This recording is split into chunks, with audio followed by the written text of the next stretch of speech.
Join Forum IS Academy, trusted by hundreds of toppers, including IS Rank 1 Shruti Sharma.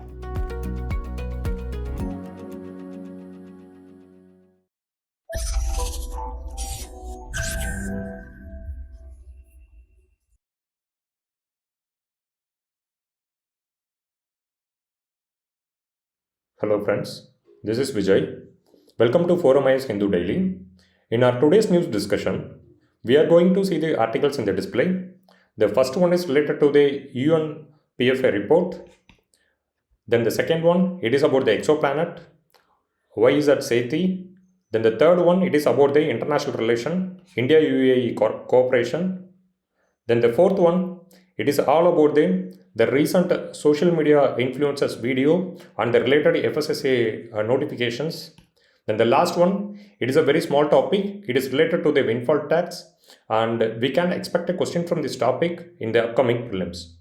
That's it, friends. Now let us see the article side. This is the first article, and this is the second one. It is related to the YZ SETI. Then this is the third one. As I already told you, India UAE Corporation on regional food security. Then this is the fourth one. It is related to the FSSA.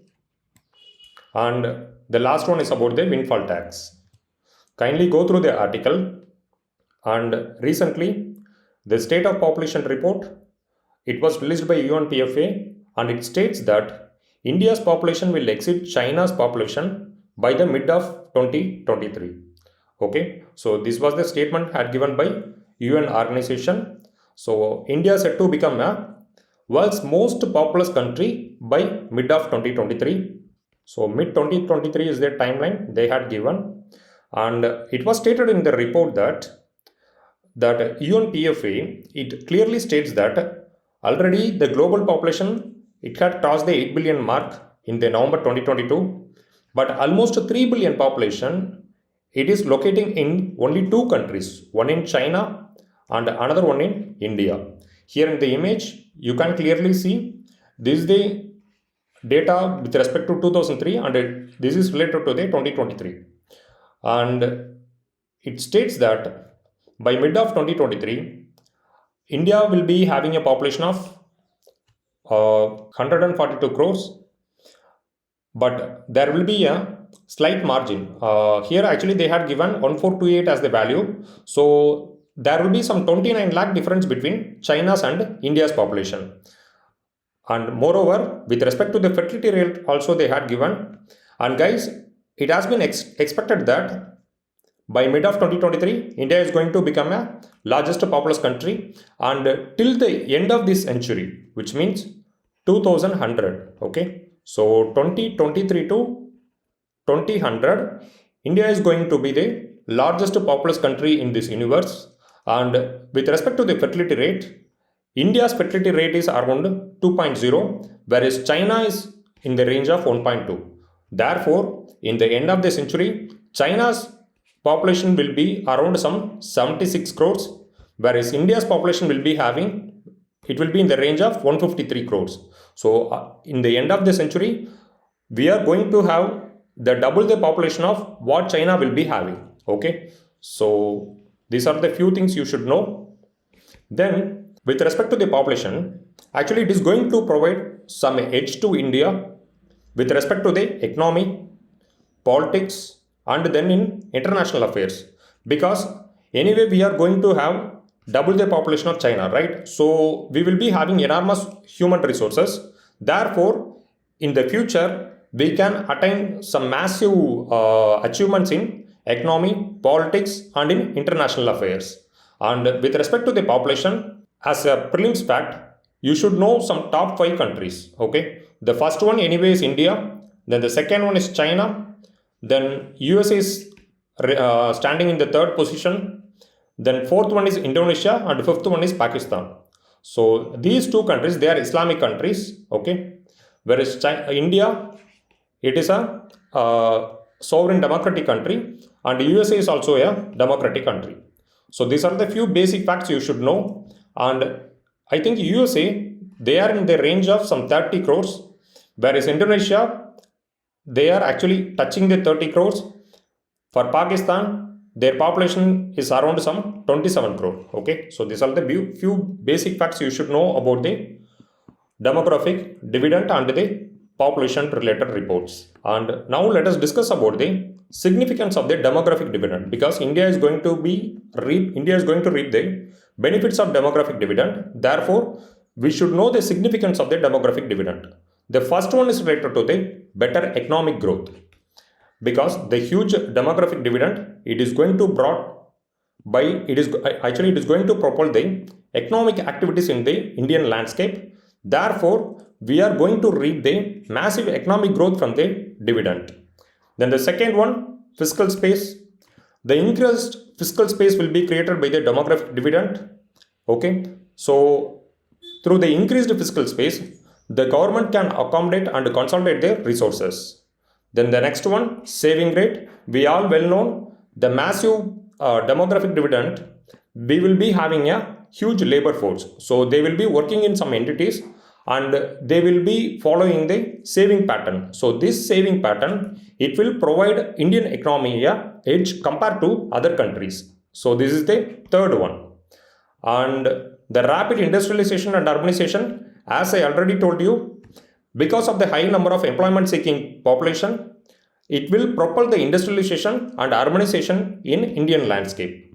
Then the rise in workforce, this is the least significant, because we all well known, if we are having a massive population means obviously the working population also will be very high. So anyway, we are going to have some 65% of the population as a workforce in the future. So these are the few significances you should know.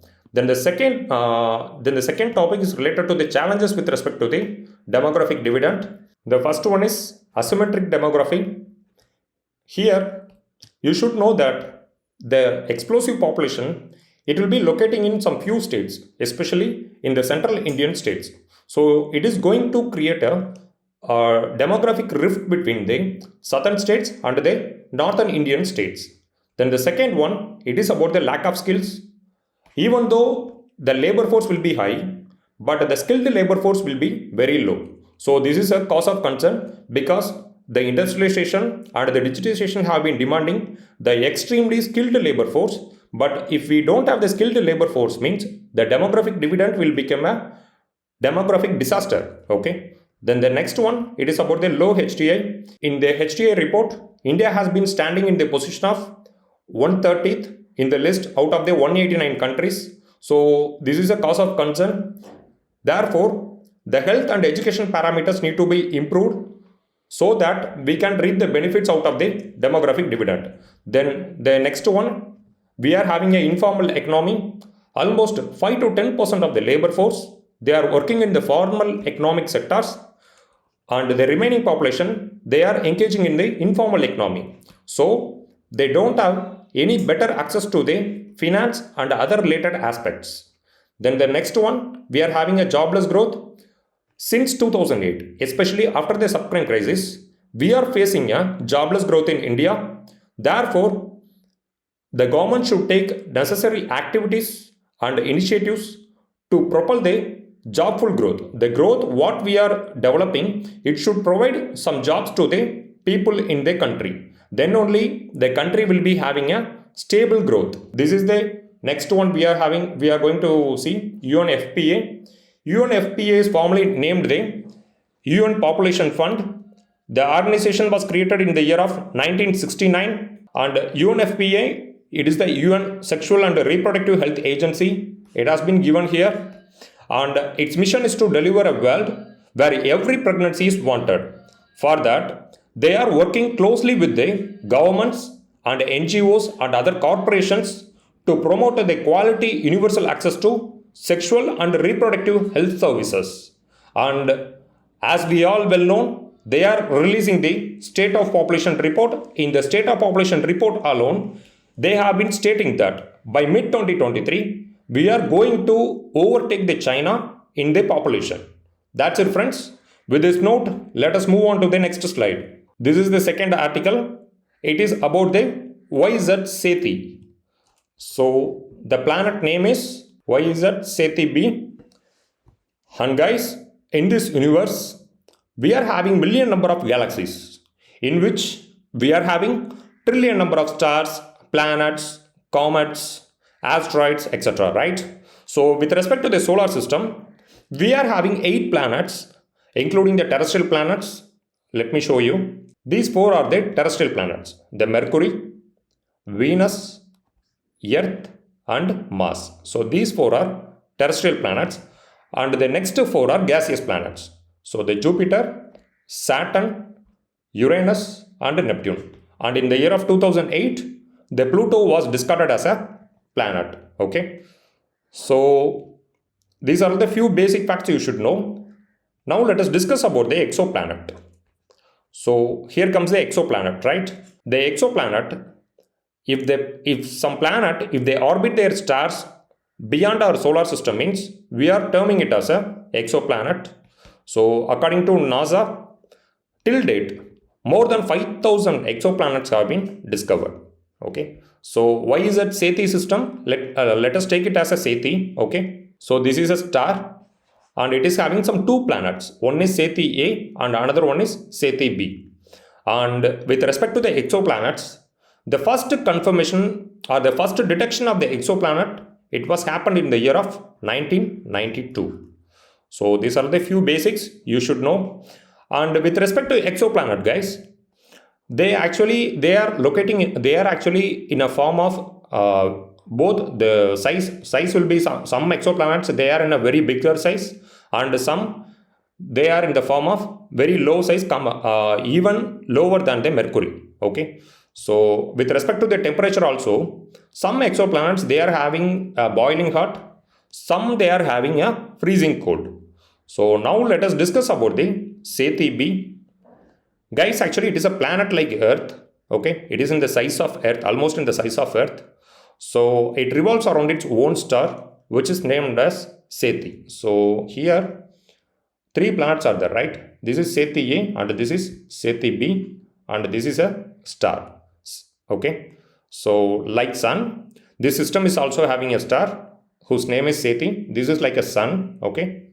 So this is Seti, and like Earth, it is having Seti B.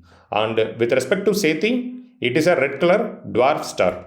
So this is what it had been given here. And guys, this system is located almost 12 light years away from the Earth, which means if we are traveling in the speed of light, means it will take 12 years to travel from Seti system to Earth. Then the title, why does magnetic field matter? Okay, this is what they had given in the article. Guys, take sun as an example. Okay, you might have known how intense the heat we are receiving in this summer, right? Likewise, at times they will pound out solar flares. So solar flares, you should know, it is very important from the aspect of prelims. So you might have studied about auroral light, right? In the NCERT, they had given auroral australis and auroral borealis. They actually will form when the solar flares interacting with the gravitational field of the Earth or the magnetic field of the Earth. Better we can take it as a magnetic field. So if the solar flares, if they are interacting with the magnetic field, means then the auroral light and all will form.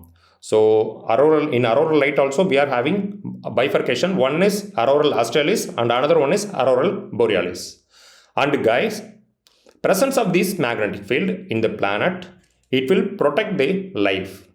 Else, the solar flares will be wiped out the life in the planet. So these are the few basic things, and this is the importance of the magnetic field. Then for the human habitation, there are 2 conditions are there. One, the planet has to be in the Goldilocks zone.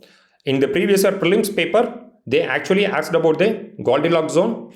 Then the next one, the magnetic field should be there. Why actually we need Goldilocks zone? These are the few basic things we should know. Here, this is the sun. Okay, this is the sun, and these are all the terrestrial planets. Here, 2 planets are there. You can see Earth and Mars. And both the Mercury and Venus, they will be receiving very high intense radiation from the sun. Okay, and here comes the Earth and Mars. They both will be receiving the radiation in a moderate form. And here the Jupiter, Saturn, Neptune are there, Uranus, Neptune, okay, they all will be receiving the very low radiation from the sun. And here in this range, both the Earth and Mars, they almost followed the same development pattern. But life exists only in Earth, why not in Mars? This is the question you should ask yourself. Let me explain you. These two regions, these two planets, they are existing in the region of Goldilocks. So in the Goldilocks, the suitable temperature and all will be there, and the water and all will be in a liquid condition. Therefore, it is very suitable for the existence of life. But with respect to the Mars, it doesn't have a magnetic field. So the solar flares from the sun, it wiped out the atmosphere in the Mars.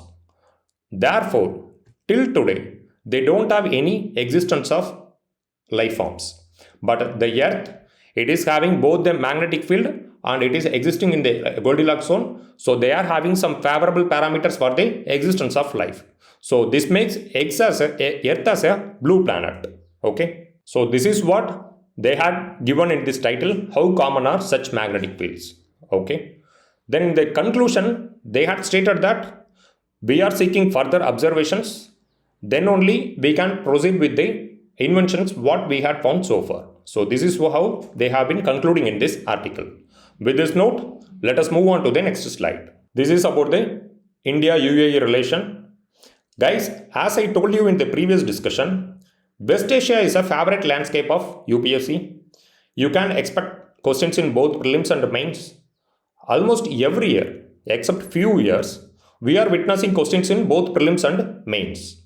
Here, with respect to this article, you should know the relation between India and the UAE and the mapping particulars of the UAE. But with respect to the mapping particulars, we actually did multiple sessions with respect to the Arabian Peninsula. Therefore, I am not going to take any map session today. Around 3 million Indians, they are living harmoniously in the UAE. So almost 3 million population are there. Okay, 30 lakh people, 30 to 40 lakh people are there. They are living in UAE. As India seeks to enhance economic engagement and deepen the security cooperation with the Gulf, it finds UAE as the strategic partner. Okay. And guys, let me explain some basic facts. You might have known about the Act East policy of India, right? So India is having Act East policy.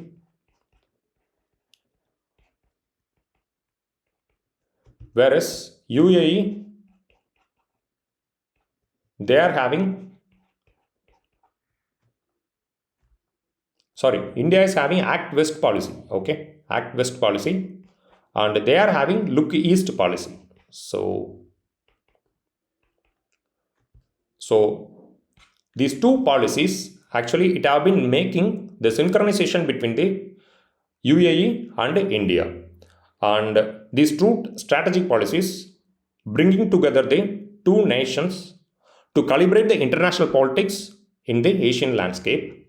So then another one thing, UAE actually has a special place due to its, actually they are having a very business friendly atmosphere and they are willing to invest in the Indian economy also. So these are the few things which have been making UAE as a strategic partner with respect to India. And in this editorial column, the author have been discussing about the food security domain. Okay, here he is discussing how these two countries, they can collaborate in food security related aspects. Let us examine the article in very much more detail. See, West Asia, okay, it is our major oil supplying partner.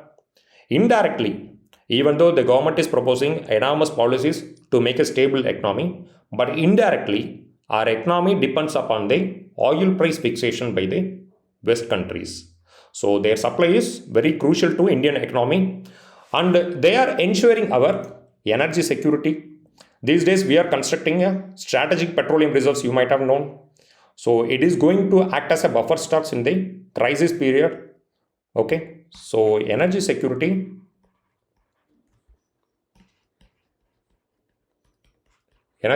is vital for India and therefore we are constructing the strategic petroleum reserves and these reserves are locating in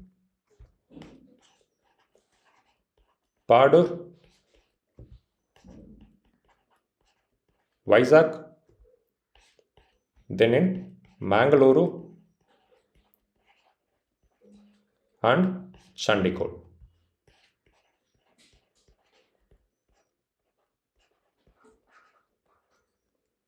So Padur and Vizag, Padur is in Karnataka, okay. Vizag is in AP, and Mangalore, it is also in Karnataka.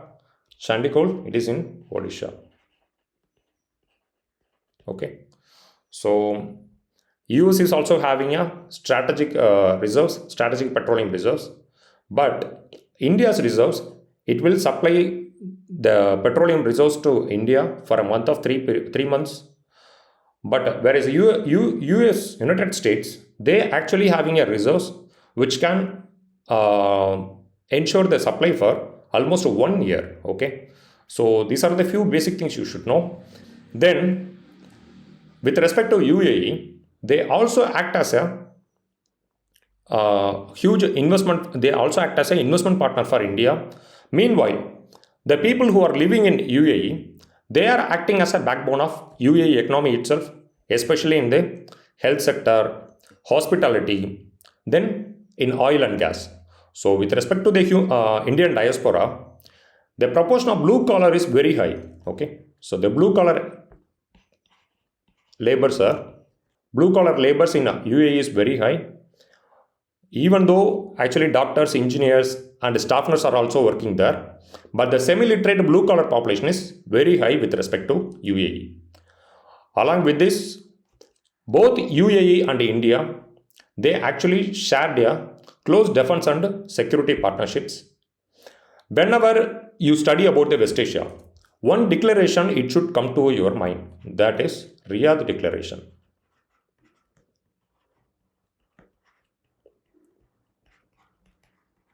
Okay, it was signed in the year of 2010 by the then Prime Minister Manmohan Singh. So before 2010, UAE and Saudi Arabia, both these countries are Sunni dominated. Okay, Sunni Shia, you might have known. So both these countries are Sunni dominated, and they were supporting Pakistan, and they were taking the stand against India, especially in Kashmir issue. So in 2010, the then Prime Minister visited these countries and signed the Riyadh Declaration. From then onwards, these two countries actually they are backing India in the international arena. So previously, Pakistan was using these countries as a location to launch their terror attacks against the India. So these countries actually they provided some safe havens for certain terror outfits like Lashkar-e-Taiba, Indian Mujahideen, then Jaish-e-Mujahideen, okay, Jaish-e-Mohammed. So these are the few outfits, terror outfits, they were operated from these UAE and Saudi Arabian landscape. But these days, we actually developed a strategic ties with these countries. Therefore, they are raising their voices in favor of India. With respect to the Uri attack and the Pulwama attack and all, they actually made a statement in favor of India. And with respect to the Balakot attack and surgical strike, they actually issued the official statement, and which states that India is having the right to defend its own territory. So these and all have been reflecting the relationship what we are having with the West Asian partners. In this scenario, today actually UAE has become a major trading partner with India, and our bilateral trade it has crossed 100 billion US dollar. Okay, so the trade value it is 100 billion US dollars. Also, guys, in last year we signed an agreement with UAE, which is termed as a Comprehensive Economic Partnership Agreement. So CEPA, Comprehensive Economic Partnership Agreement, which was signed in the year of 2022, which is a free trade agreement, and it hopes to boost the bilateral trade between both these countries.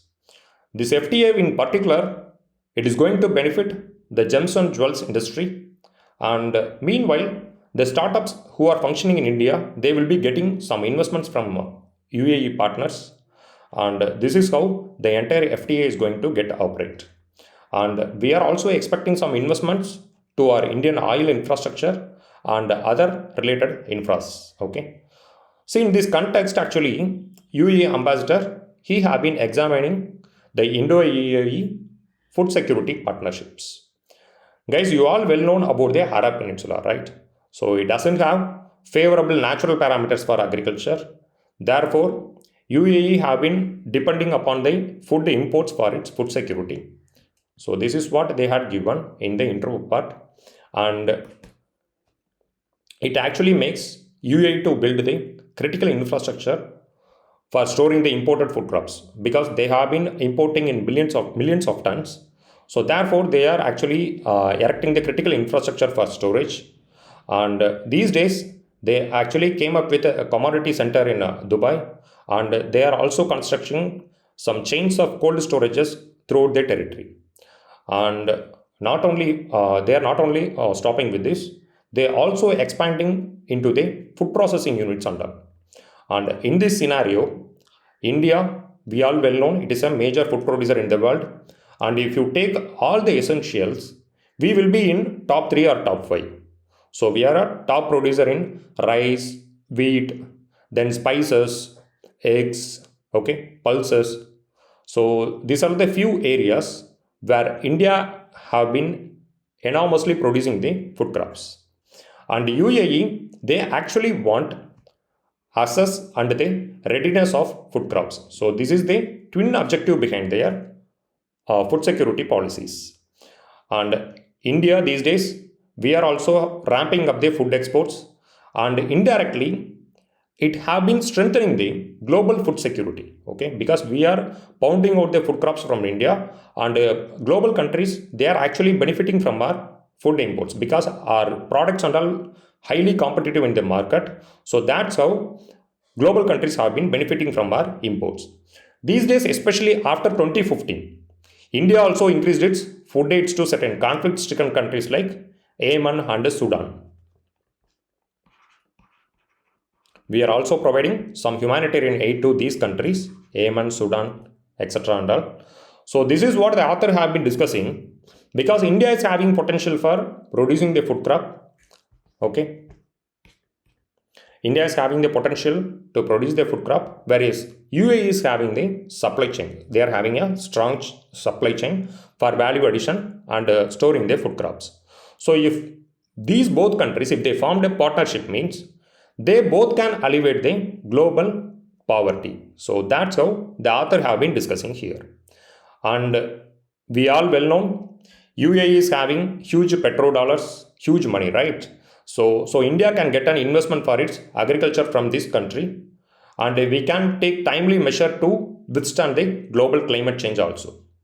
So here they had given that what UAE brings to the table, they had stated that India brings to the table an incredible wealth of food sector experience. Since historical time, we are actually a largest food producer, right? So since historical time, we are in the top 5 of almost all the crops. And UAE, they are having a expertise in the supply chain. So if these both countries, if they club together, means it will bring benefits not only to UAE and India, but to all the countries. Also in the article, they discussed about the I2U2. Okay. So the first leader summit of I2U2 actually it consists of India, Israel, UAE and USA. India, Israel, UAE and USA. So their first leader summit, actually it was conducted on 14th July of 2022. From India, PM Modi represented. Okay. So I2U2, it is a diplomatic group of these 4 countries, and actually they are actually working in close collaboration among them on the concrete interest of the 4 nations. Okay, UAE, USA, India, Israel. They are having some concrete objectives, and these I2U2, it actually brings these nations, and it have been propelling these nations working towards their ambitions. And this grouping, it is also termed as a new quad. Okay, quad you might have known, and this is a new quad. And Apart from these things, in the last year, okay, UAE, it actually committed some $2 billion investment. So why actually they have been making this investment? For constructing food parks in Madhya Pradesh and in Gujarat. So this was happened on the sidelines of CPAS. Okay. Last year, actually, we signed a comprehensive economic partnership agreement. So on the sideline of the summit, it actually committed a $2 billion investment in the construction of food parks in Madhya Pradesh and in Gujarat. And India will establish these mega food parks to promote the global food security, because these food parks, they will increase the food shelf life. You might have known, because of the value addition, we can prolong the shelf life, and this value addition, it will build our coffers. Okay, because the value addition things and all we can do on exports. So through the export promotions and all, we can build our coffers. Then through the CEPA, Comprehensive Economic Partnership Agreement, India wants some food trade corridor to be created. So this food corridor, it is going to transfer through the Arabian Sea. And here you should know one thing, UAE's location is a prime location, and it actually sandwiched between Asia and Europe, and the country is located in the West Asia. If you are seeing the map, the West Asia is sandwiched between the Asian landscape and the European landscape. And India, actually, it is having a huge production capacity. So India can utilize the location of UAE to capitalize its market. Okay. Then in the article, they discussed about the Dubai Multi-Commodity Center. Recently, the UAE Dubai Multi-Commodity Center, they actually launched the Agriota. So it is an initiative by the Dubai Multi-Commodity Initiative, Dubai Multi-Commodity Center. Here actually, what they are going to do, it is an agri trading and commodity platform. Okay, so it is going to link the Indian farmers with the food companies in India. So with this initiative, the Indian farmers, they will get a better price for their food crops, and for the UAE, the supply and all will be ensured. Okay.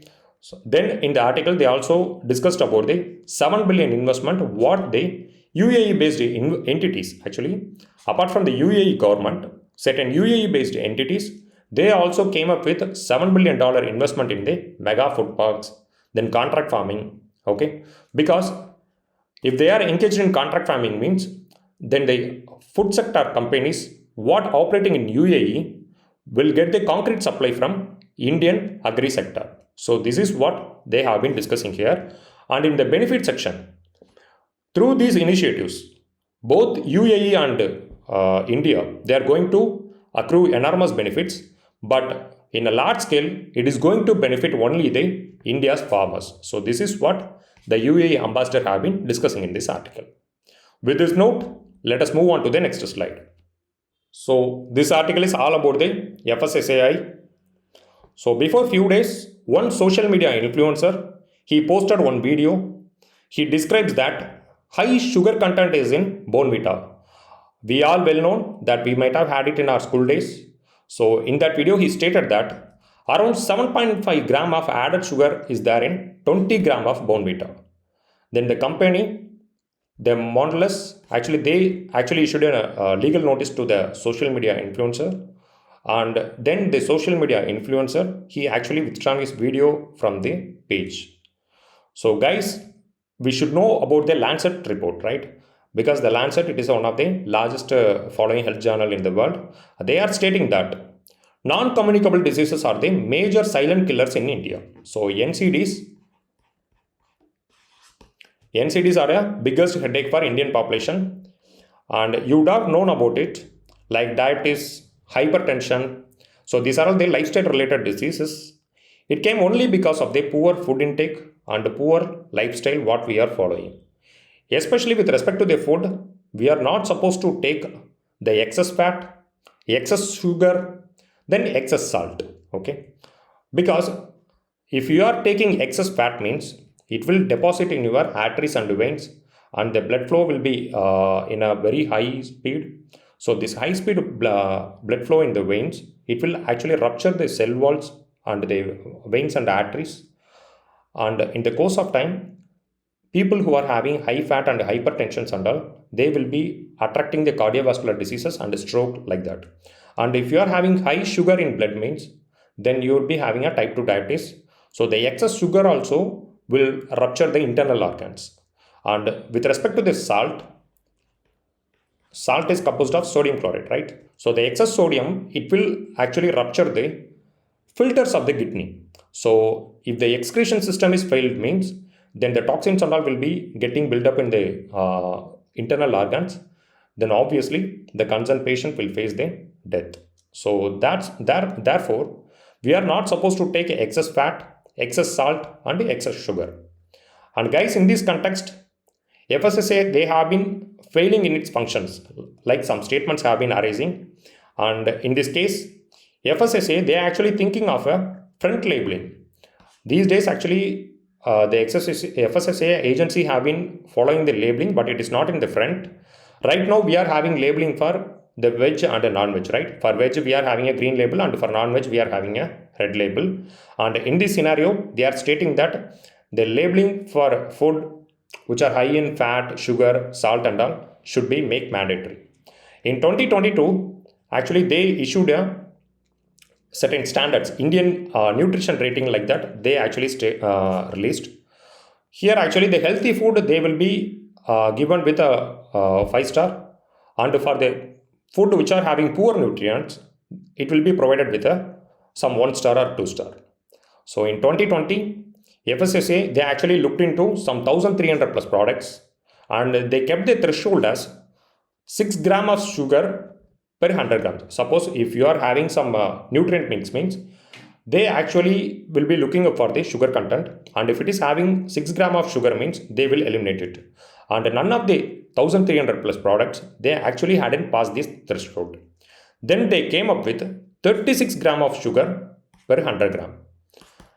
There also, only 20% of the food products alone passed this threshold, which means in the market, especially with respect to the processed food, inherently we are consuming excess sugar in our daily routine. Okay, so these are the few basic things you should know.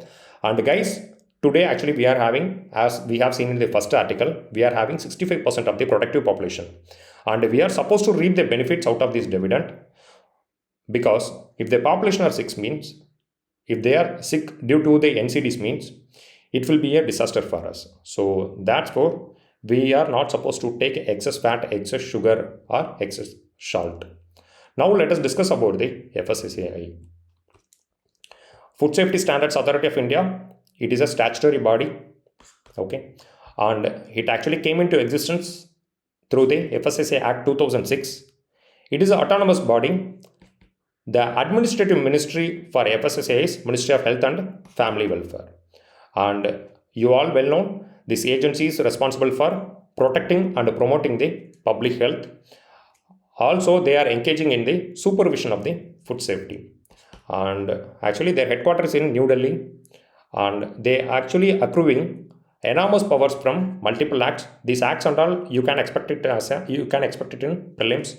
Prevention of Food Adulteration Act, Foods Products Order, then Meat Food Products Order, Vegetable Oil Products Order, then Edible Oil Packaging Order, Solvent Extracted Oil, then De-oiled Meal and Edible Flour Order, then Milk and Milk Products Order. So these are the few acts from where the FSSAI have been accruing the power. And in the recent time, they actually came up with the Eat Right movement. So it is the initiative of the FSSAI. The Eat Right movement, actually it is based on 2 pillars. The first one is Eat Healthy and the next one is Eat Safe. So these are the 2 pillars.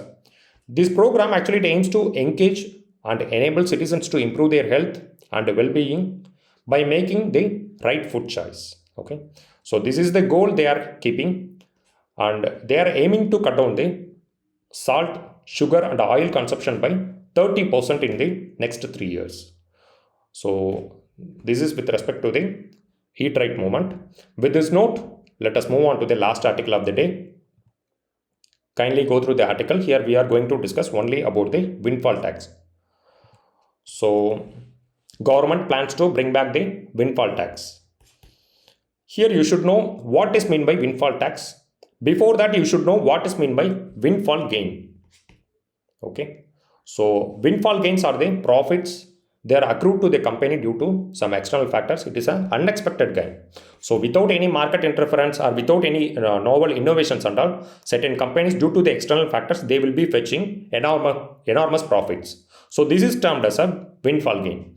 And with respect to the windfall tax, the tax what government have been imposing on this windfall gain will be termed as a windfall tax.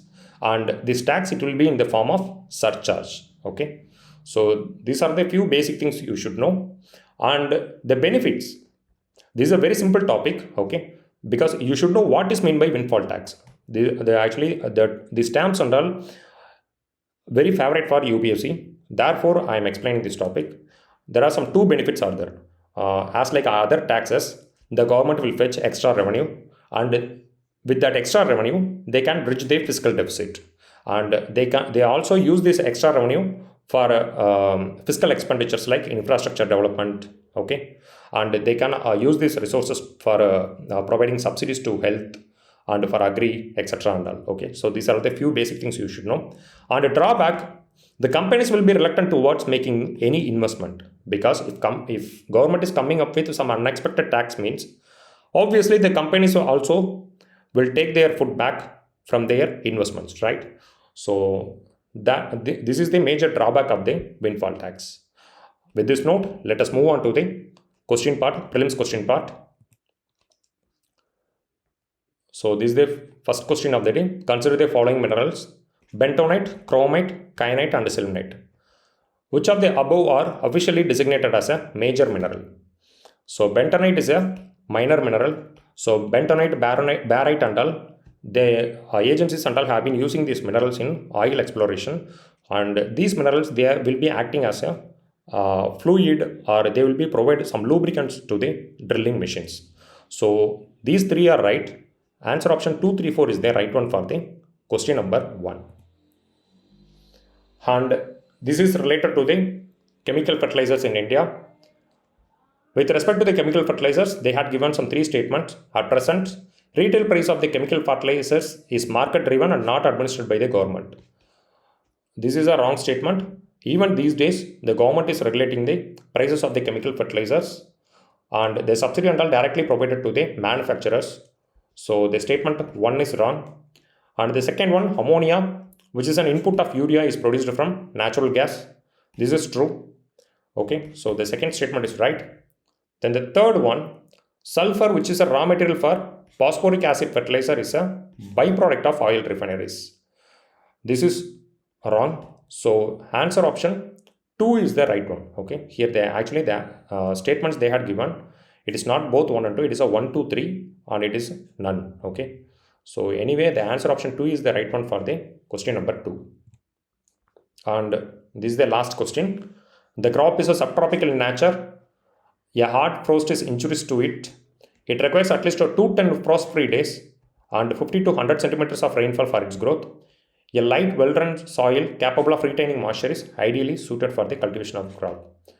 No need to look into the other facts. If the crop is requiring 210 frost-free days means it will be a cotton. Okay. None of the jute, sugarcane, tea and all, they won't require the frost-free days. In the blooming time, actually the cotton will be requiring 210 frost-free days. So directly you can hit the option A as the answer. Cotton is the right one for the question number 3. So with this note, let us wind up our today's discussion. Thank you for your patience. Let me catch you in another discussion tomorrow. Bye.